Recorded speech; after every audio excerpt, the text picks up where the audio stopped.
And welcome everyone. My name is Irene Mendez. I work at Rice Global, and I help with organizing the Rice Global Paris Summer Program for students here at Rice. And I'm here joined by Professor Richardson and Guston, who are gonna hopefully be teaching Monster in Paris. And so we're going to talk about what that's going to look like, talk a little bit about the course, and also just how we're going to have it be taught in Paris specifically, and maybe what the differences are from the regular Rice taught course. So I'll pass it on to you guys, just to introduce yourselves. And if you want, I can share my PowerPoint, or if you want to just talk about the course first and then we can do the PowerPoint afterwards and kind of look at the web page as well so that people know where to go to. Yeah, why don't we talk about it first, and then when we'll introduce ourselves, and then maybe we could when we get into talking about the syllabus, maybe you can pull it up, Irene. Thank you. Yeah. Go first. Sure. Okay. Hi, I'm Laura, aka Prof. Rich. I've been trying for about a decade to give myself my own nickname, Prof. Rich, but it turns out you can't give yourself your own nickname. It has to be given to you. So I'm still trying. I've been teaching at Rice for about 10 years now. I teach primarily FWIS courses on a number of topics, science fiction, and then also literary modernism, which is a movement from about 1900 to 1945. And we'll actually be talking about some of that in Monster in the summer, because Paris, specifically the left bank, was really, really important for that movement. In addition to being a Rice professor, I also direct the FWIS 100 program for the program in writing and communication. And then from 2016 to 2022, this is how Mike and I got to be friends. I was an RA at Lovett College, which is of course the best college, EOL, RRF. Although other colleges are great too. I was, they can't compare to Lovett's amazingness, but I was an associate at Martell for a few years before I became a Lovett RA. So Martell has a really special place in my heart. Little bit about me: I love karaoke, love travel, and I have a really cute dog who is around here and might make an appearance later. Great. So I'll just say a few words about me. So I've been at Rice forever, and Laura and I taught Monster once before in the full pandemic summer of 2020. And we had a great experience. I knew Laura through the college, and then I discovered things about Laura I didn't know before. She's a little dark. I have some darkness. It was also a dark time. Yeah, and I love that about Laura. And also I just love the way that students approach the things that we read about and that sort of thing. And we really like having people with all sorts of viewpoints, eclectic group of students, because it's only a discussion-based class. You may have had me in a lecture-based class, but I'm not lecturing. No. And so, and the only comment I'll make about the course, I don't never think about it being like a simplistic way of thinking, like, who is the monster, trying to figure out who that is. It's more kind of exploring ourselves from like all sorts of angles that you can read about in the course description. And sort of like those in-between spaces, like, there's different things where we can think of things being monsters or maybe not so much. And so I really, I love that like space. Anyway, so people have really liked Monster a lot, and I'm excited about the Monster course in Paris because there's so much there. Oh my gosh, so much there. And where this course is being taught it's like literally, like, if you had to say the most central place in Paris you can possibly imagine, that's where it is. I haven't been to this place yet, but I know Paris a little bit, and I know, wow, this is amazing. So I think it'll be a great experience. Mm-hmm. Agreed. Yeah, I really like what Mike said about the way how this course is so interdisciplinary. I feel like, we often get kind of trapped in our own disciplines where we're only doing bioscience, or we're only doing poli-sci, or we're only doing anthropology or literature. But this course really has it all.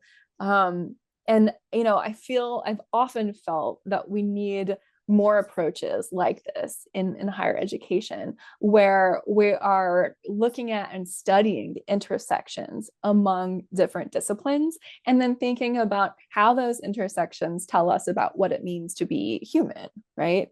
And I love that the title of the course, like the conceptions and misconceptions, and it says of the monstrous, but I think it's also about like what it means to just be human.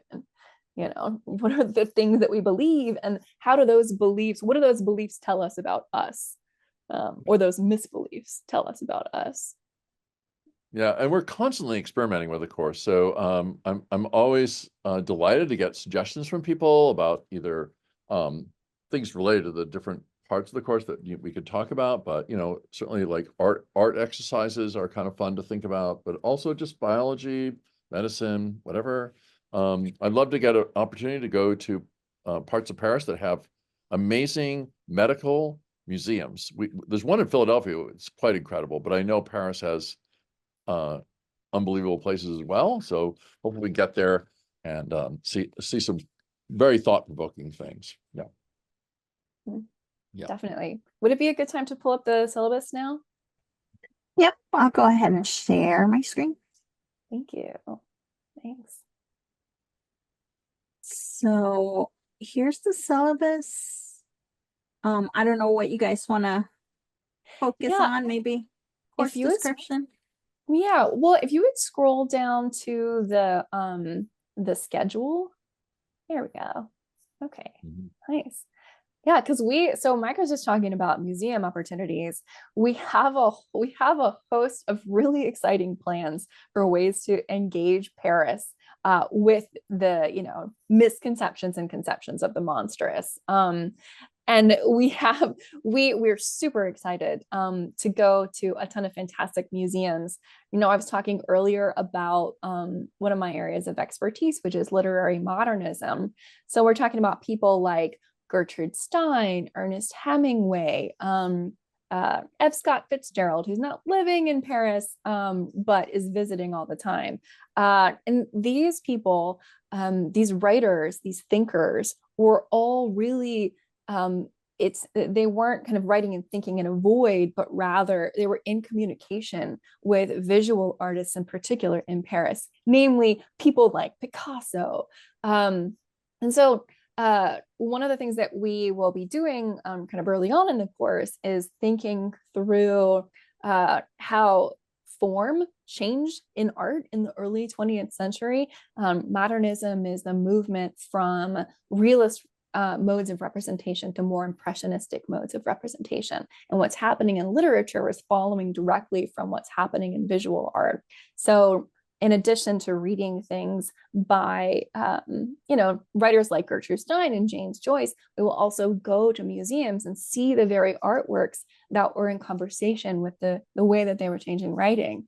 And then Shakespeare and Co. bookstore, which is probably the most famous bookstore in the world, is in Paris, and this is where James Joyce's Ulysses was published by Sylvia Beach, who was running the bookstore then.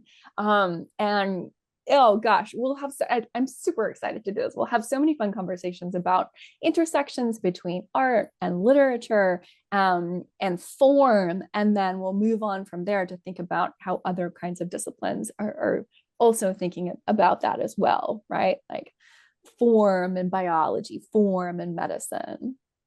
Yeah. I think one thing that's great about the Paris location is almost the first thing that we're going to do in the afternoon is people watching. When you look at people, you're constantly judging, right? In some way or another, you're trying to judge like, oh, maybe how much like me are they, and or not, and like what are their intentions. And I think a lot of times, in that kind of judgment process, obviously it's flawed. And I think engaging that kind of thing is also connected to like the early assignments, which is like we're talking about at this transition moment in time of like people wanting to change the blueprint for life for individuals. Like, how do we change DNA to do something to someone and somewhere or another that's different? And, you know, our judgment process has to be somehow involved in that. And I think it's a really great like transition moment for like human culture. And not only that, AI is going to change us a lot too. So those are like two major forces, but there are other things going on that are great. Also, I like the fact it's not necessarily, if you go to the next page down here, we'll eventually have things where we're doing, if you will, creative exercises by students, like working with physical materials to create, if you want, you can call it art, but it's more like creative moments. So it's not just discussing, but it's also exploring. And I'm always really impressed with how people, you know, create art or whatever. That's really a cool thing. And sometimes people just take a little while to kind of like unwind and kind of engage in doing art because you might not have done it in a while, or maybe you always do it. I don't know, but where it's a different kind of tableau or context that you're working on, these, you know, interesting readings, films, etc., and then turning to your creative side to say, oh, okay, well, how might this be free up my mind to think about making this or that? And so one of the exercises, effluent art, making art out of things that come from you, like hair, nails, but there's a wide spectrum of things that come from people, and there's some readings connected to that. So yeah. Yeah. One of my favorite parts about the Monster course is the way that it is truly interdisciplinary in every aspect. It's not just the things that we are reading and watching and discovering together that connect to all of these different disciplines, but it's also the projects that students are working on, which is so interdisciplinary as to involve your very body. Where it's the critical side, right, but it's also the creative side, and then I think that what meets in between those is the personal side. So we love getting to know students in Monster. I feel like I've never had a class where I've gotten to know students as well as this one.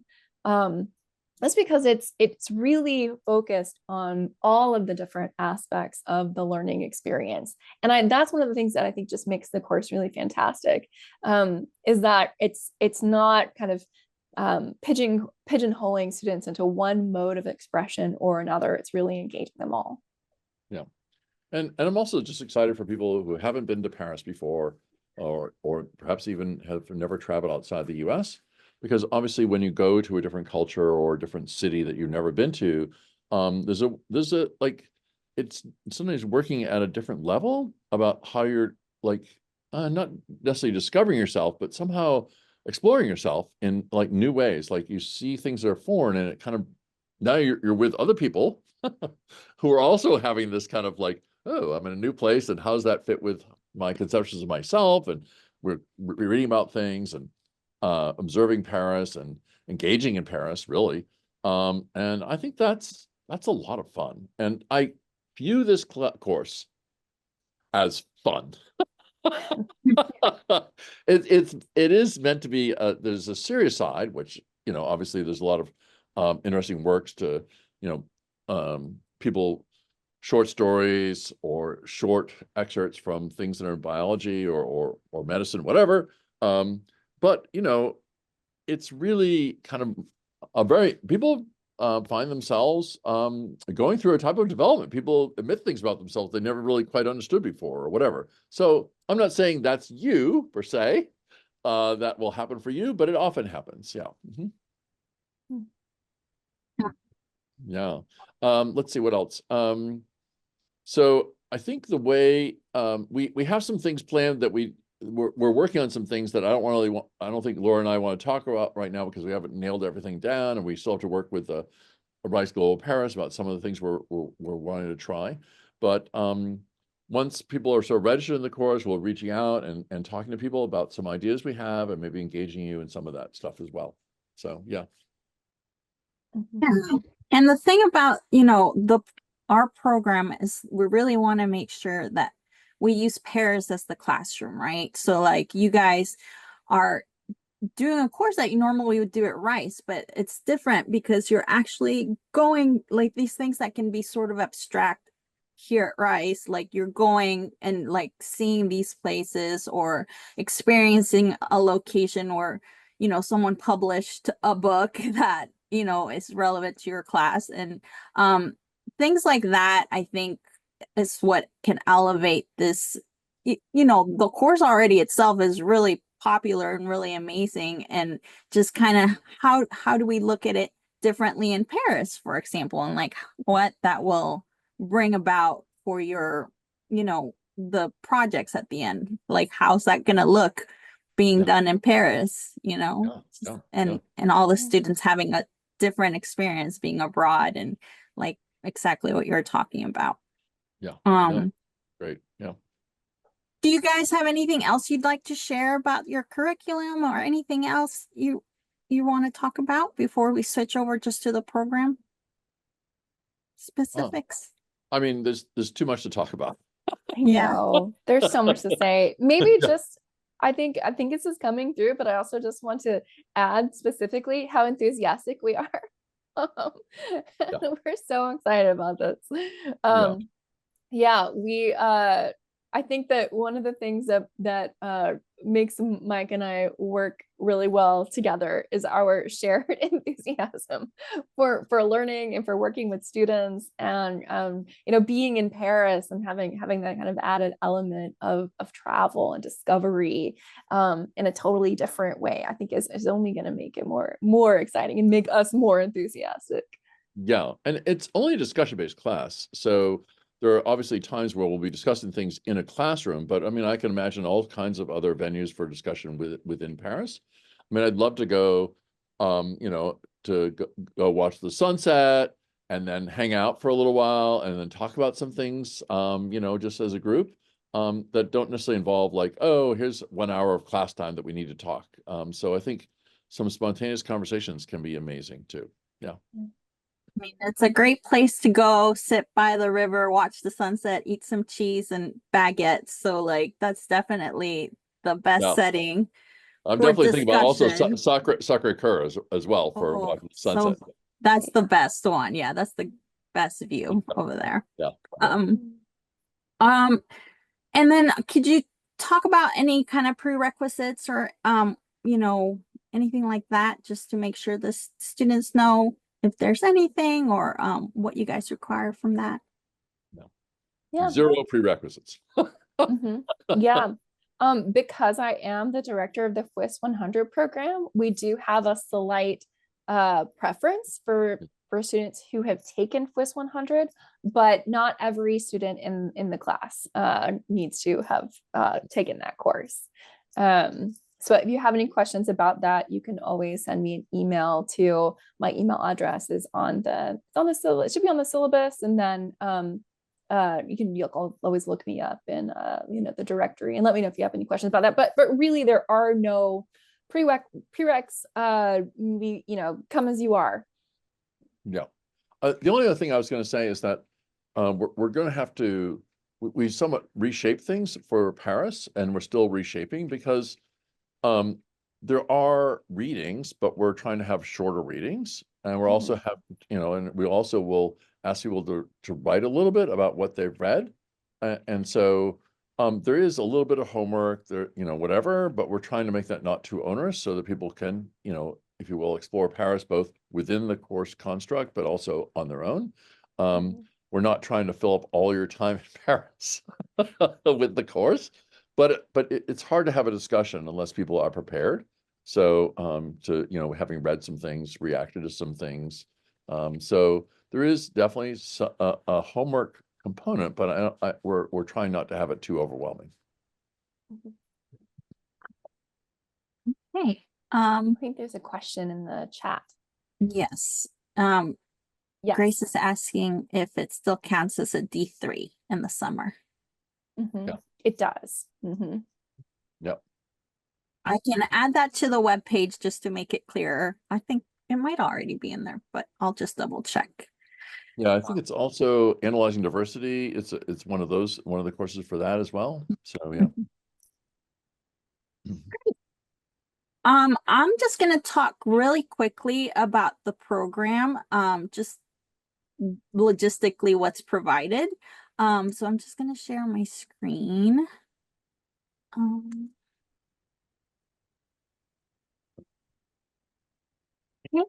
Um, I just quickly want to just show a QR code. This takes you directly to the course webpage, and there you'll also be able to apply. There's a link to the application. So I wanted to show you all that, and then we'll look at the webpage in a second, but just some quick fast facts. This is Rice credit. It's not a study abroad where you have to transfer credits or anything like that. You'll register like any other credit, summer course, and it's all classes are taught in English with a Rice professor. You'll have, this is a 3-credit course. There's also financial aid. And then on top of that, Rice Global, our office does provide both tuition and travel awards. So if that's something that you're wanting to apply to, it's right on the same application as the course itself. So when you're applying to the course, there'll be a question about your need, and just go ahead and indicate that there. And we give students that when they're admitted to the course, you get a letter with both financial aid that's available to you, and also any Rice Global tuition and travel awards that have been awarded to you, so that you know exactly what you're getting, so you can make that decision if you can participate in the program.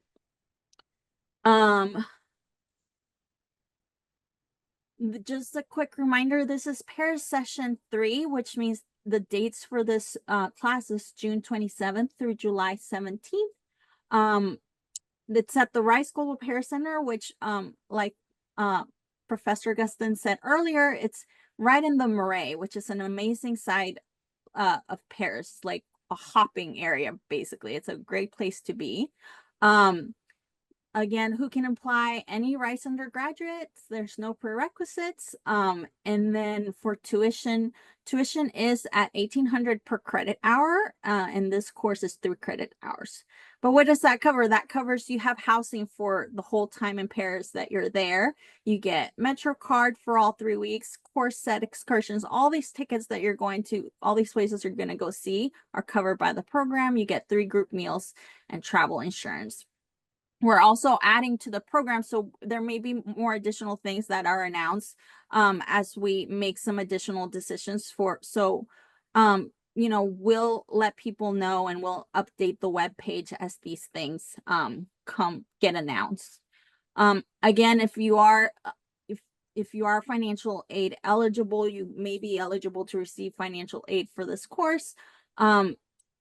Students can receive financial aid for up to 9 credit hours a summer for 2 summers at 50% of the tuition rate.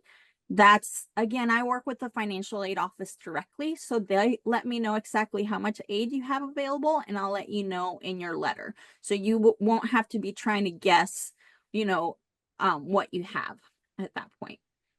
And like I mentioned earlier, you can also apply for additional assistance. We have both tuition and travel awards available. You can apply asking, you know, for both, and just we really try our best to get our students out to Paris. So just ask for it, and we're really try our best to help you as best as we can.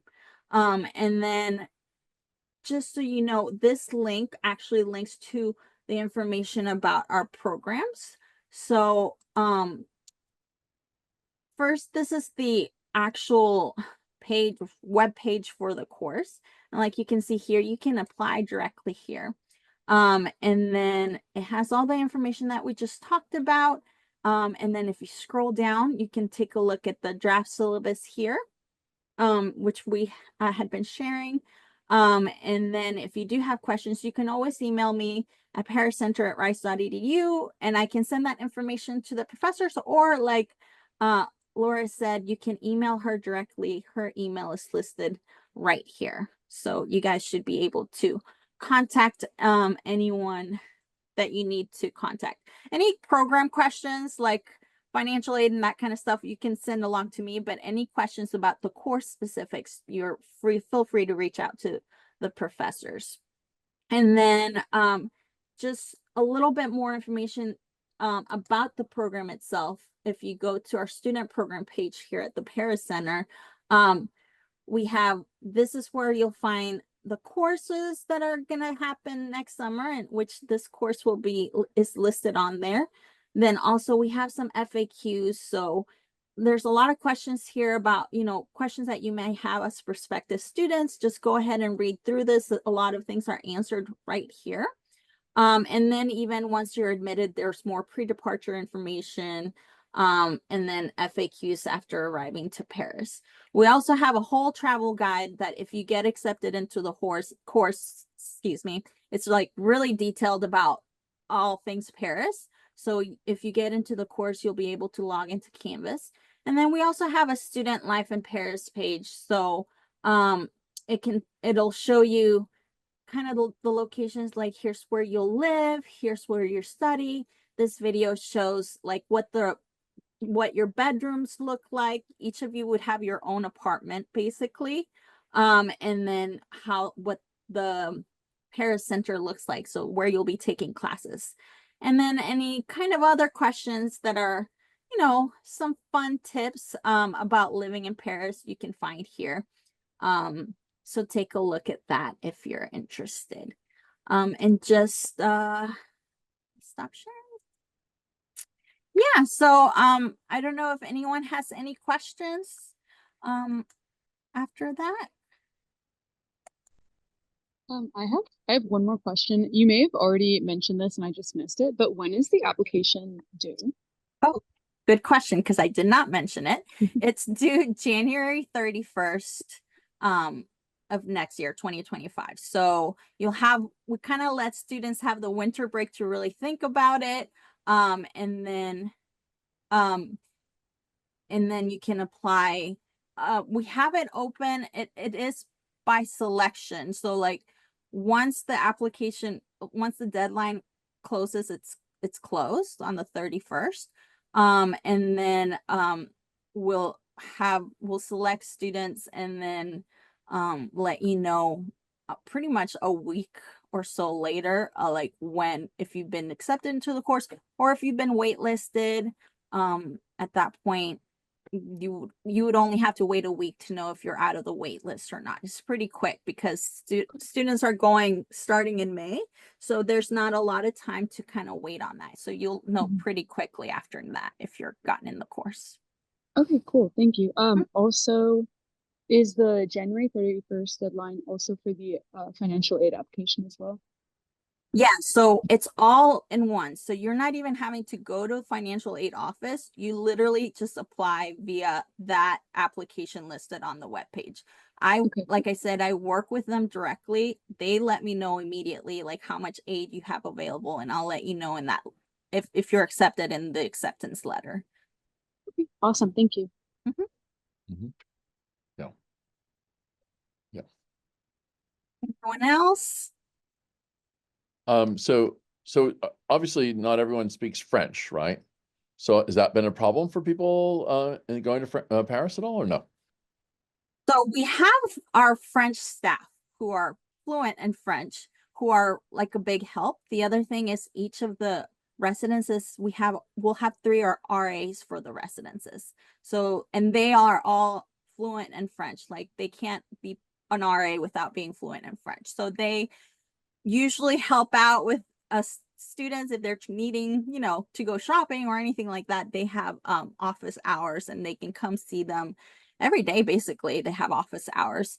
And then so no, it's an adjustment because you don't speak French, so you have to, it's good to learn some phrases. It's good to learn a little bit of, I like to have my Google Translate with me, and that's always super helpful. And I think as long as you're polite and kind to people, like people want to help you over there.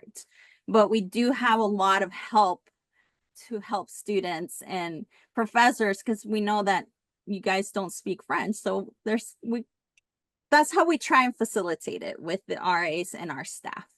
That's right. And they're the ones that help with, getting all the tickets, getting you guys set up to go to these excursions is usually pretty smooth, so that you already have everything on hand to just go there, present that stuff. If some, if a certain excursion requires some translating for some reason, our staff members usually can make that effort to go with you to get you set up, and then, let you do the rest of your classes needed. But no need to speak French. I don't speak any French, and I've been there, and you can do it. So it's part of the experience, which is really nice. Yeah, the other thing I'm going to mention is about biology. So biology is part of the area, but I think all the readings are going to be manageable by anyone who hasn't had biology or anything since, I don't know when, ninth grade in high school or something like that. There's no hard science in there. There is biology in there, but it's not like crazy hard. The other thing that's kind of interesting, but almost like juxtaposed against what I just said, is that people who do apply to med school find that taking Monster helps them generate essays for applying to med school, because there's so many different ways in which the course material applies to, like aspects of human suffering and how people deal with that and all sorts of things. So I once asked someone who was in the middle of applying to med school, was there something you wish you'd known before you applied to med school? And this woman said to me, yeah, I wish I journaled more, because there's so many different essays you have to write. And so I'm not saying our course is just, a course for writing med school application essays, but it doesn't hurt. It certainly helps. So anyways, yeah. Great. Well, this sounds like an amazing course. So I'm really excited that it's going to Paris, and then tell your friends, everyone on the Zoom, to check out the web page. And if you have questions, feel free to send us an email. Again, that email is pariscenter@rice.edu. It's all listed on our website. And then for this course specifically, if you want to ask course specific questions, like I showed you earlier, you can find it on the syllabus. You can find the emails for Laura and Mike. And we're, always happy to answer questions. And yeah, so we're excited for this. So I hope you all have a great rest of your afternoon. And yeah, have a great day. Thank you. I'm Irene. so Yeah. sorry. I have one more question. Yeah, I just thought of it sure. right now. Sorry, I'm like asking a lot of questions. No, it's good. Good. Is there is there like a minimum amount of people required for like this course to happen? Just if we have like 4 people, like that's fine. No, we do require a minimum of 12 people in order Okay. for this course. It's just we just need that in order to take any course to Paris. We can't do anything less than that. There may be a wiggle room for like maybe 11 if we really get to that point, but it's not ideal for our program to be sustainable. So 12 is the magic number. And it Okay. caps at 15. Okay, awesome. Thank you. I think I had just another question. Yeah, somebody just asked that question, how many people will be accepted to the program? So I think we answered that question. And it's not, the application's not rolling. You just need to apply, and then students will be selected after that deadline.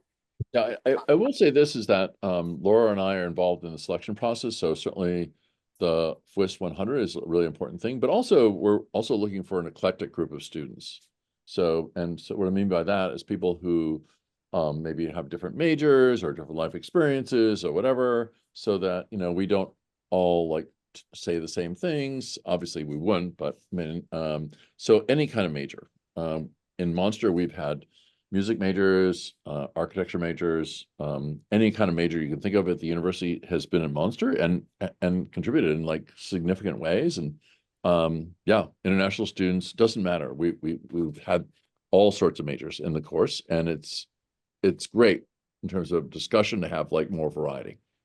Yeah, and just another thing just to quickly mention is that it's a 3-week long intensive. Basically, it's a 3-week 3 credits in 3 weeks is kind of a lot, but was something that a lot of our students have said it's been great for them because they can do this course in the summer and still do other stuff around that time, you know, some internships or jobs. Like it's nice that it's not a whole, like the whole summer, for example. Like they can get 3 credits for a 300 level course, which is, you know, a lot of like one of our students was like, that's amazing. Like, when can you do that and go to Paris at the same time?